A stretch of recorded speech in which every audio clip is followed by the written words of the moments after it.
share with you. So as we were preparing for this, we had asked them, if you had 3 questions you wanted somebody to ask you, what would those 3 questions be? So each of these young people came up with their 2 or 3 questions, and they're going to share those questions and their answers to those questions with you. At the end of this panel, you're going to have the opportunity to ask one of them a question. So start thinking, what might your question be? All right, so first, they're going to introduce themselves. We have Angelique, we have Zachary, we have Joe, we have Sequoia. And again, I've met with these young people. There was an invitation for them to be on this panel. Some of them were like, I don't know, I don't want to be on the panel talking to all those adults. And they were a yes, because the invitation was there for them. And just like all of us as young people, sometimes we're just waiting for that invitation. Some of us in this audience, we're still waiting for that invitation. I will tell you, one of these people on this panel, they came after that invitation. So, put your hands together for this amazing. I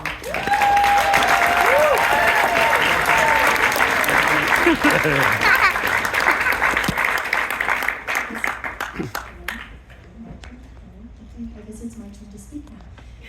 Hi, everyone. So my name is Angelique. I am 21 years old.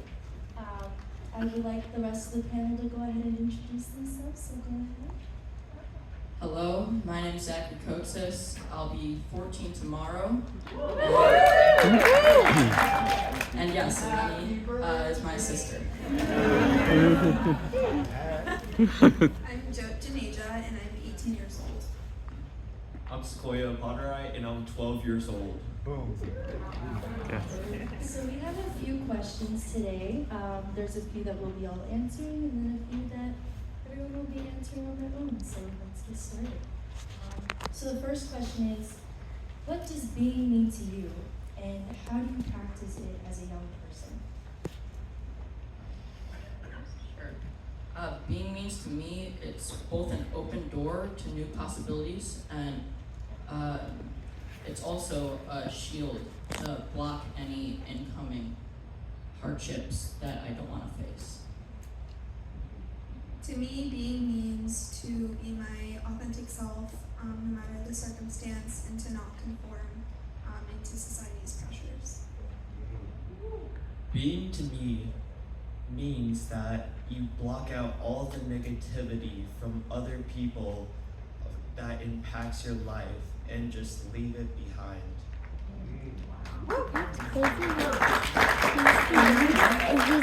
Being is being your authentic self and listening to understand rather than just respond. So, moving forward. Sequoia, first question for you. What is something parents can do to get closer with their children? There are many ways for parents to be close to their children, but the 2 ways that I want to tell you all is, 1, planting seeds in their head of their life goals, not life goals that the parents of them change for them, but their life goals and how they want to proceed it, and let it grow into a ginormous tree and flourish in the wind.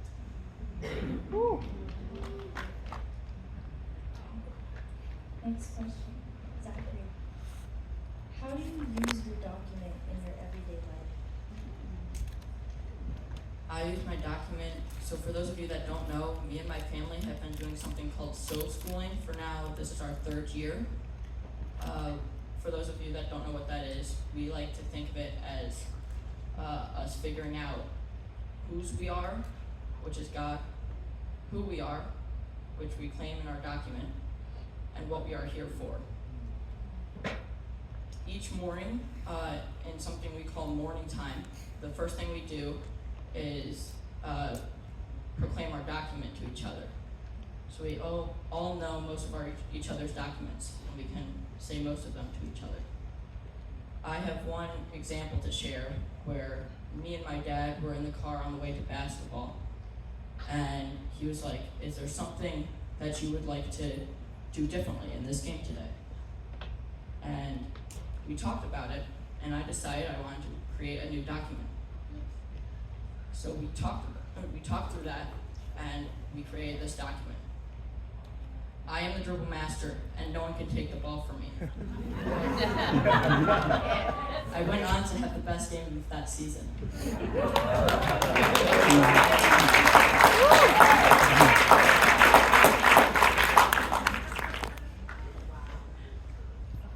So, John, what challenges do you think young people face in fully embracing who they are? I think one of the biggest challenges people my age and even younger face are society's pressures. There's a lot of people who say, oh, you know, you need to act this way, you need to act proper, you need to sit a certain way, you need to be doing certain things. And I think having all of that just kind of thrown at us at such a young age is really what confuses us, and it kind of puts a hurdle when we try to be ourselves. And so I think the best way to combat that is to just surround yourself with people who appreciate you for who you are, and they don't put you down or make you feel bad for being yourself. Now this next question I'd like all of us to answer. So, how does being help you self-regulate when you're interacting with others and understanding and readjusting based on that? For me, it's probably a place to ground myself, and like I said earlier, it's a door to open new possibilities, but it's also a shield to protect myself from negativity. I think for me, it just kind of helps me bring myself back to myself and, just kind of be myself along the way. For me, I think it's protection because I am constantly bullied in school because of my height and weight, so I block out their negativity. Woo! I think you're dashing. Yes.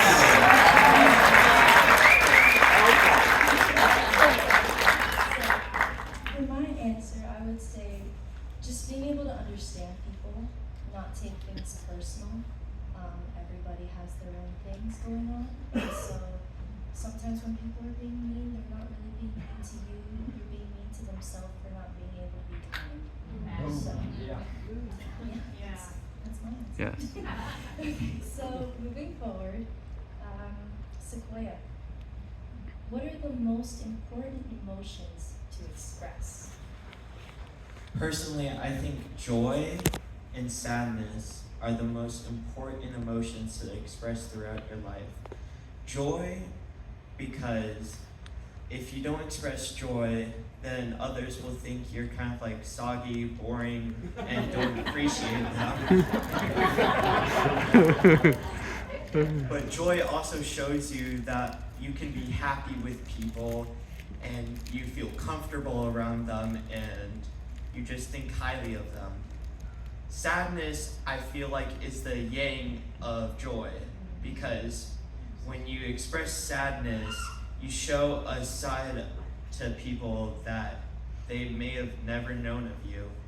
So sadness is like that one side that is secretly tucked away but brought up in big ways. And to follow you up on that, how do you use happiness and sadness? I use them to express with my friends and show my family how I truly am and not just a secretive person. Exactly. Why did you choose your image for your document? And you can show it to everybody as well. So one of the reasons I included this question is because I have been asked multiple times by some of my dad's clients about my document. So I have it right here.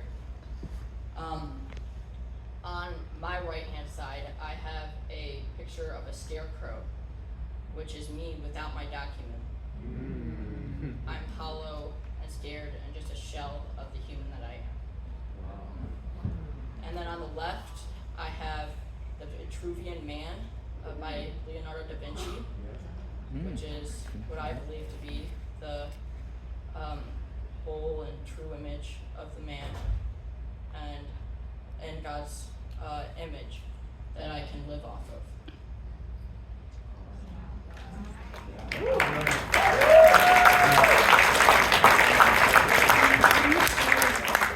How do you embody that image? Sure, so I use it mostly for coming back to it and remembering that I am a child of God and that I can rely on Him and He will carry me through hard times.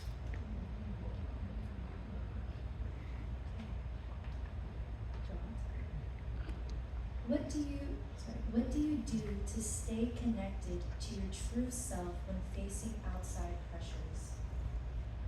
I try to ground myself, and the biggest and most easiest way of doing that is by taking a walk, just to kind of think everything through and unwind my thoughts. And then if something is really bothering me, then I will talk it out with my mom. And that usually helps me get into a much better place mentally, so I'm able to think. And then again, just I have a wonderful family, and I can talk to them about anything. And I think having that support there really helps a lot.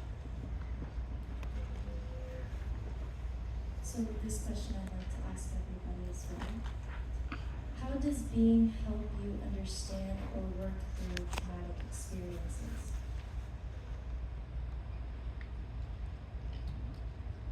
Oh man, I'm struggling to think of an answer.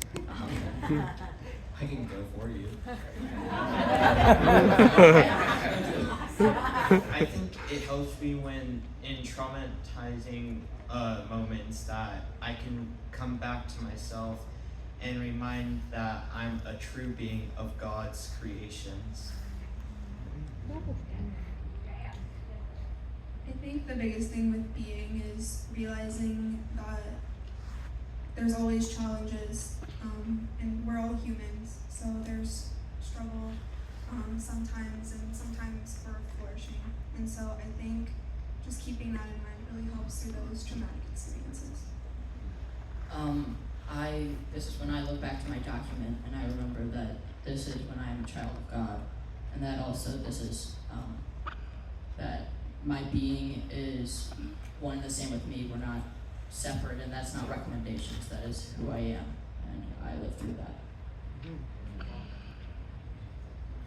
For me, it's just being able to be patient with myself and understanding that feelings are okay to feel. It means you're human. And just thinking about what can I learn from it? How does it grow me rather than keep me in the shell? How can I move forward? How can I be better?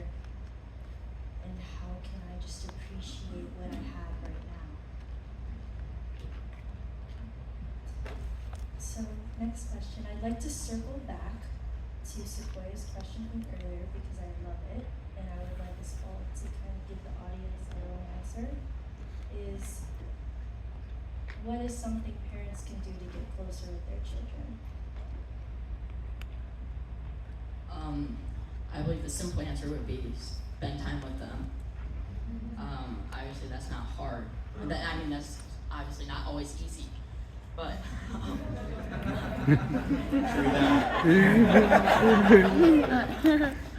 but not just being there, but being present with them and being fully there and spending your most memorable moments that you will remember and that they will remember with them.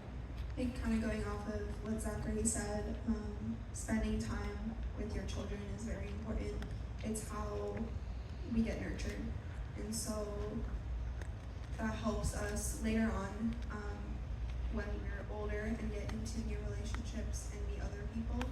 And I also think that just kind of being a listening board and just able to listen to your child when they have a problem versus just helping them solve said problem right away. I think that really helps because sometimes in my experience when I'm talking to my mom about something, the answer kind of comes to me as I'm speaking, or I realize that it's just a problem I made up in my head. And so I think that helps a lot. To follow you up on that, I think the most important thing you guys can do is listen. Sometimes we don't want an answer. Sometimes you don't even know the answer. Calling us out. I love it. Just listen. Sometimes that can be the biggest thing for us, just knowing that we have somewhere to go, have someone who can listen to us, who cares about us. Because that's, I feel like, something that we don't have all the time and that we need a lot of the time. It's just to be able to sit and talk to someone and have them listen. So, just listen. Okay, moving forward. Let's see. So I'll ask a question again for everybody. How would you change the world for the better? Big question. I'd like to go off of what Stephen McGee said earlier. In one word, listen. I think one thing that should be changed in the world is just to kind of be open to new ideas, and not everything has to follow a specific order, and everyone should be able to do things the way that they want to do them. I have multiple answers to this question. My mini one is getting rid of homework. The second one is solving problems that the world has had for centuries on centuries, like world hunger, world wars, all of those to be solved. How would you solve them, just out of curiosity? Uno skip card.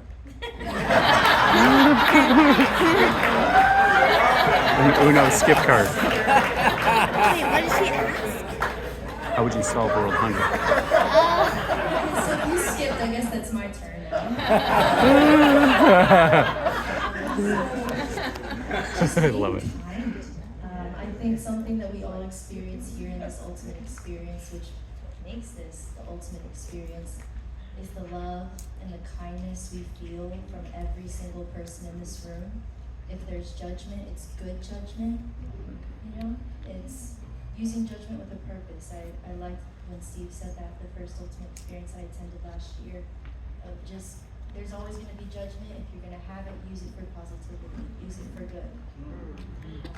And just, that's what we have here, is just love and kindness. So I encourage you just today, just, you see someone sitting alone, if you see someone kind of just in their own head, just lie a hand on the shoulder, say hi, ask their name, because you don't know how far that could go.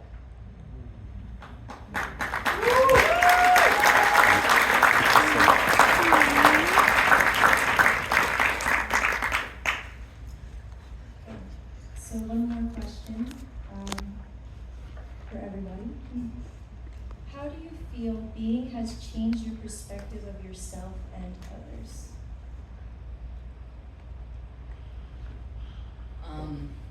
For me, it's looking at myself as powerful as anybody else.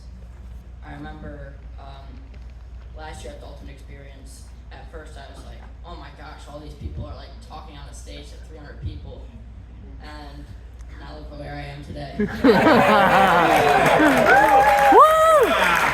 All right. I think for me, being has really helped me kind of limit the amount of negative self-talk I used to have for myself. It's definitely made me more confident as a person, and I think now I guess other people are also able to see that inside of me. Mm. Being has helped me get through very traumatizing moments throughout my school years, and it's helped me get rid of all the negativity that people comment about me.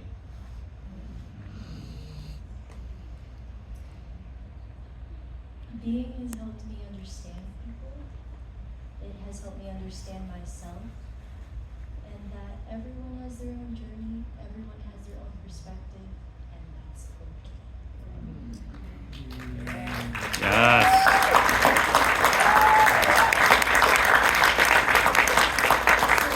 We have a little bit of time left, but there's 2 questions that I have here that I'm going to ask the panel, but I also want you guys to think about it. It's a question for everybody. So, here we go. Who would you need to be the person your younger self needed? I would say, if I was to talk to my younger self now, I would ask them to be a little bit more adventurous and take more risks. Oh yeah.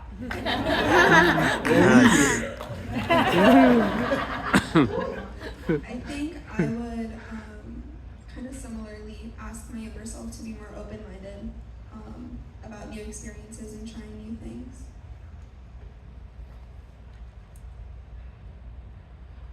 If I could talk to my younger self today, I would say be more adventurous like Zachary and try way more things to do in your life. Like go on adventures in the woods, go anywhere, just don't be in that tight little room that you think you're confined to.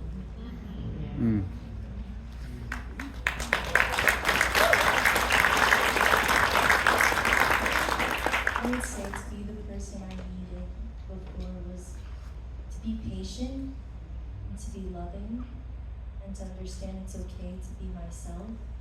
It's okay if others don't accept it.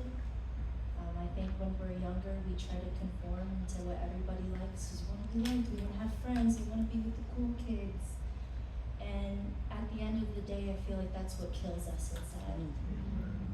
So to just be okay with being yourself and to be patient. So next question, again for everybody. Who would you need to be the person you need now? And I'd like to start with Sequoia for this one.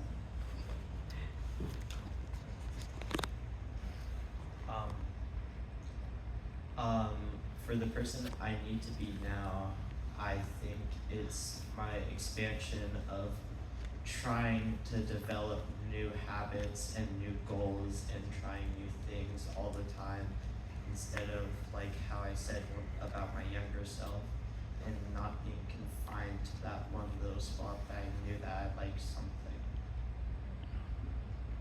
I think for me, I definitely need to be more patient with myself and kind of realize that not everything happens overnight and good things take time to build. So my family does this thing where every year we pick a word for the year to focus on. Last year my word was openness. I would like to think that I did very well in that. I would like to continue growing in openness. So that would be what I would like to work on. So for me, it would be to not be my own no. That failure is okay. And if we feel like we can't do it, just try it.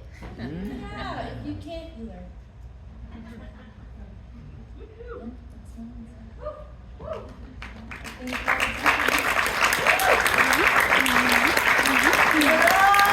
All right.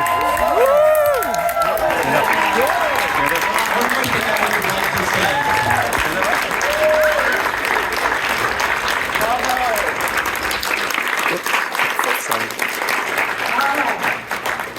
So, have a seat. So think about a question. We're going to do Q&A for this panel. Sequoia, you got more wisdom to drop? Go ahead. So not really wisdom, but I'm proud of all of you guys for not having your phones in the phone cage. Yes, Eric's on the move now. All right. Uh-oh, watch out. So here's how this is going to work. So again, our request is to be specific with your question to a specific person. Our goal is for you all to ask as many questions as possible to, again, a specific young person up here. So Angelique, Zachary, Jean, and Sequoia. All right, we've got Chris and we've got Eric as runners. So y'all do your thing, pick your people. Okay, that one right here. All right, go.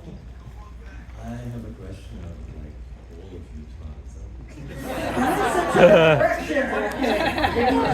All right, take the mic back.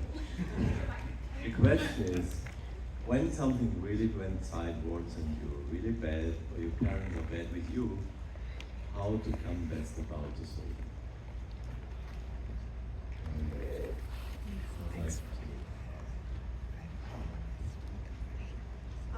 I think just realizing that like they're kind of going through their own things as well.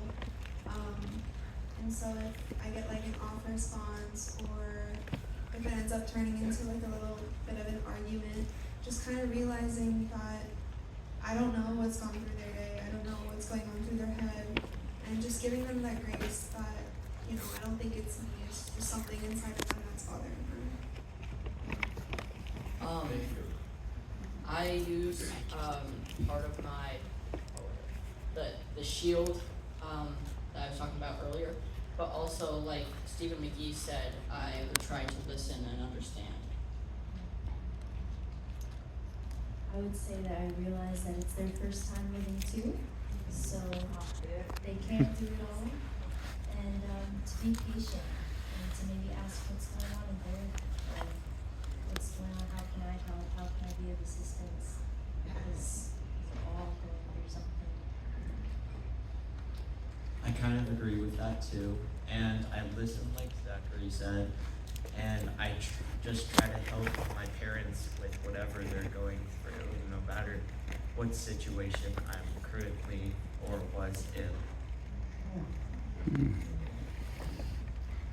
All right, next question. I want to start and acknowledge all of you for being out there. It's been absolutely amazing to be here in the audience.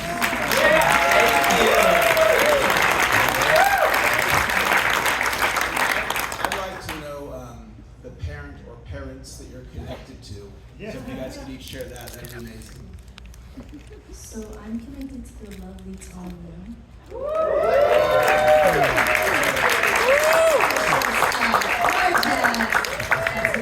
Can we just have all the parents of the people on the stage stand up? Okay, stand up. Yeah, Dad! Nice to meet you.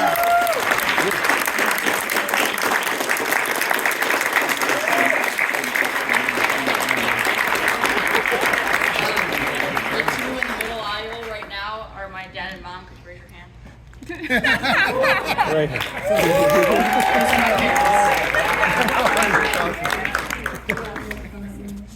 Yeah, so my mom has group rate. She's also standing right now. Woo!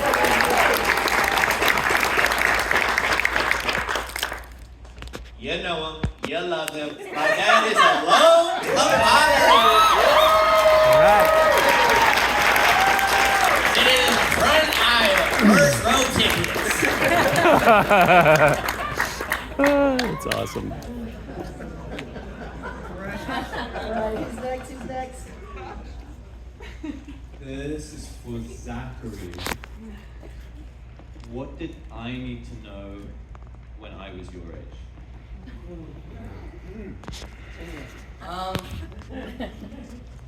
I mean, if you could have met Steve and create your document, that would be a huge step in the right direction.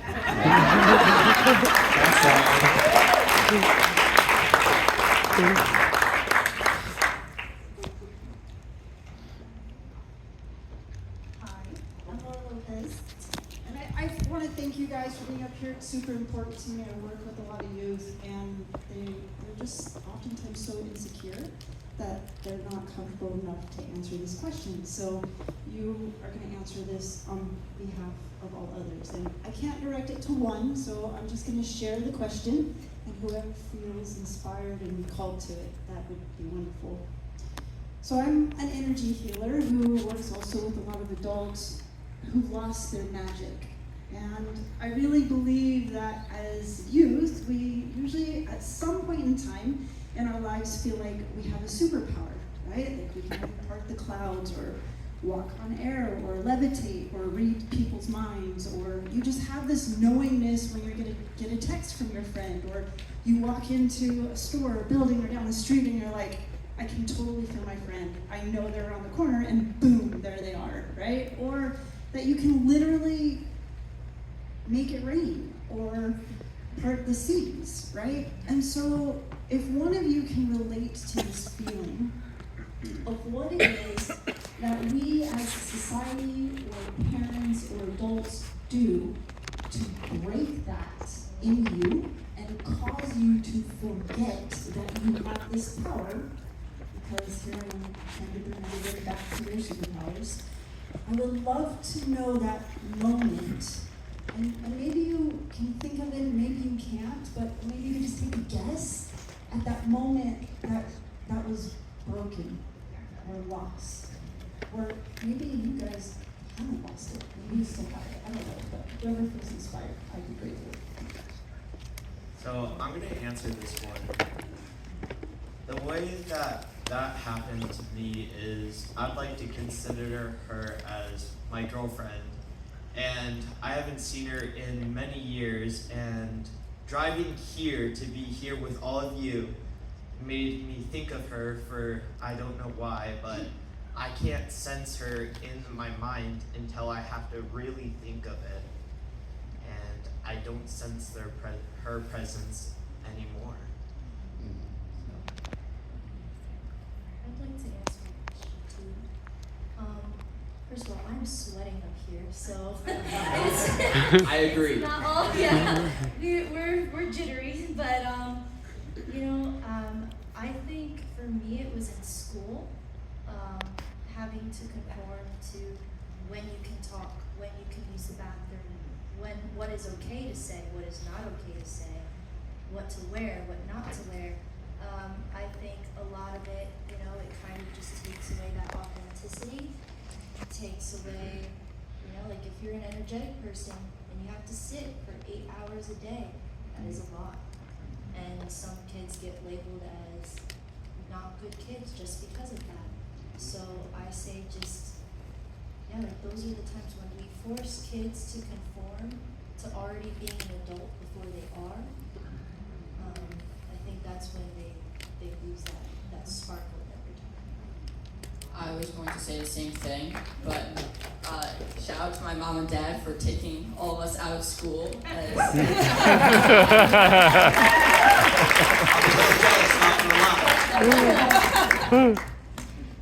But I remember my parents telling me that when I was younger, I don't think I can do this anymore, but I could tell them the weather every day, and they would ask me, what's the weather? And I'd be like, it's cloudy and a little bit of rain, and they would be like, at the end of the day, you were right.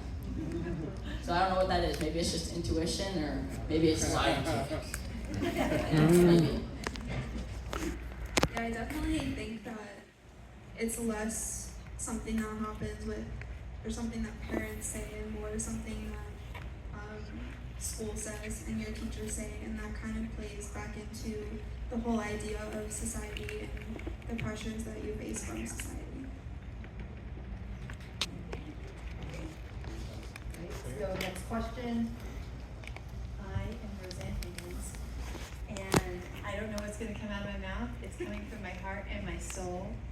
You guys are creating a dream for me right now.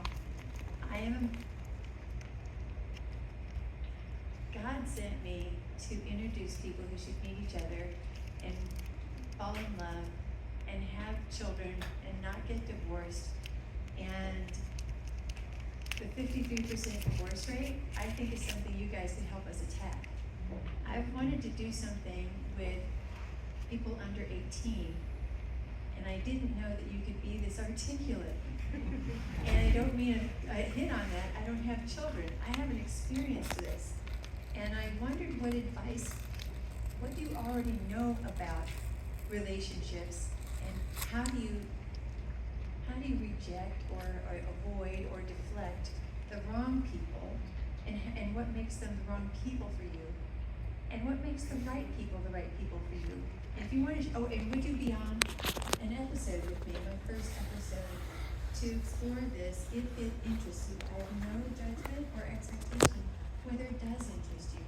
I just know that we need you to save the family. Whoever, he says, do I want to pick a person? Chris Morrison here. And thank you, Steve Partisan. Bless you, my man. If I had never met you and you hadn't turned around, this is not happening. Thank you. Is that a good question? Yes, I'll go first. I have I believe that there's no such thing as a good person and no such thing as a bad person. Yeah. It's just what they choose and how they believe to live their life. Yeah. I say I'm definitely still figuring it out. How to figure out who's the right person, who's the not right person. I think it's a really big thing that a lot of us go through, that a lot of us stay stuck in.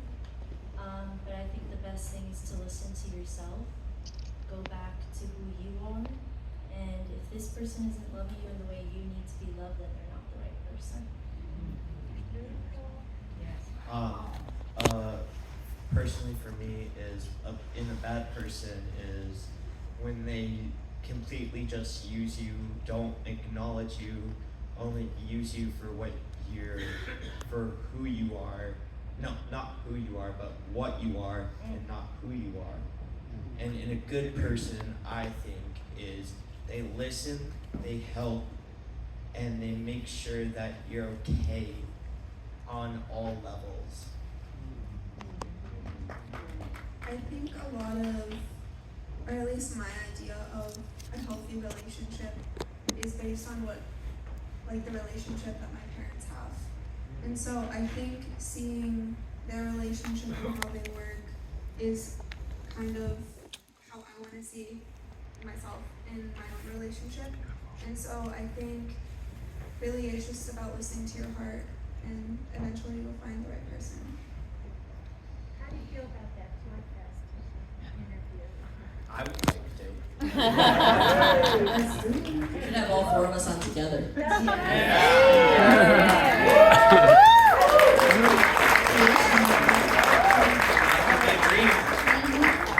for two more questions. Oh, look at all the hands.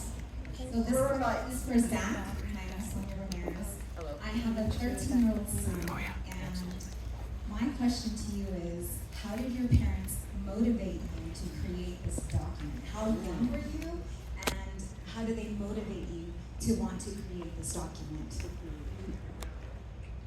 So I created my document, I believe it was 3.5 years ago. That was 9 or 10, I think. Honestly, I didn't know what it was all about. So I just tried it and we went from there. I mean, there was no real motivation. I was just trying it because my parents said so.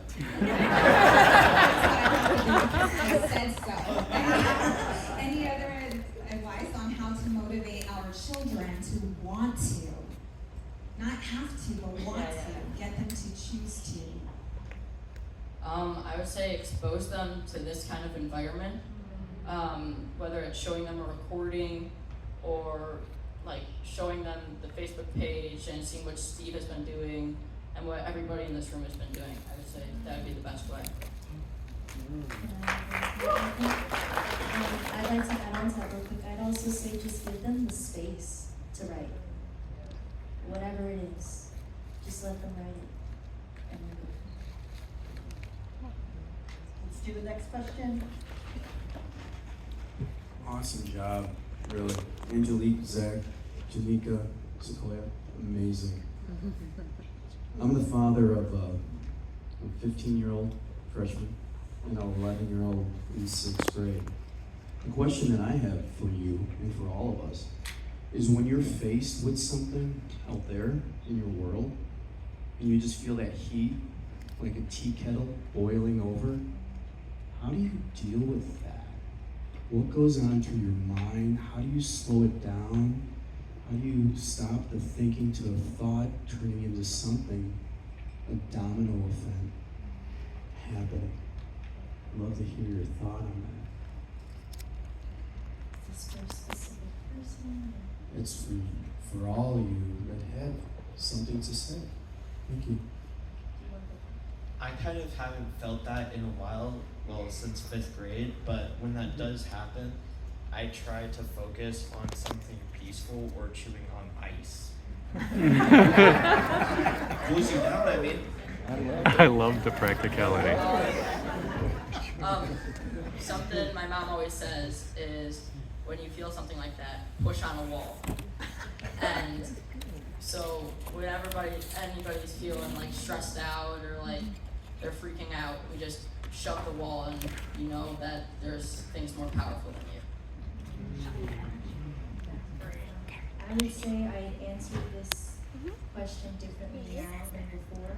Before I did not do it in healthy ways, I'm gonna say. We all go through that. But now I would say I just give myself patience and time to really sit with myself. Go back to my love list, those things that fill me up, that make me happy, whether it's going for a walk, sitting in the shower, watching a show, just something that gets my mind and my brain in tune with me. I feel like is the best advice I can give them. I think for me, it's just kind of taking the time to sit down and really think about it. And I think eventually, after thinking about it for a certain time and like trying to talk it out, you kind of realize that a lot of the times it's something that's blown up in your mind and it's not really that big of an issue and it's pretty easily resolvable. So let's give it up for our All right.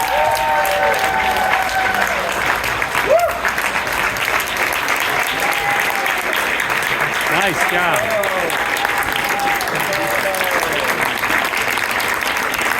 Well done. So, Angelique, Zachary, and Sequoia, please come and talk to them.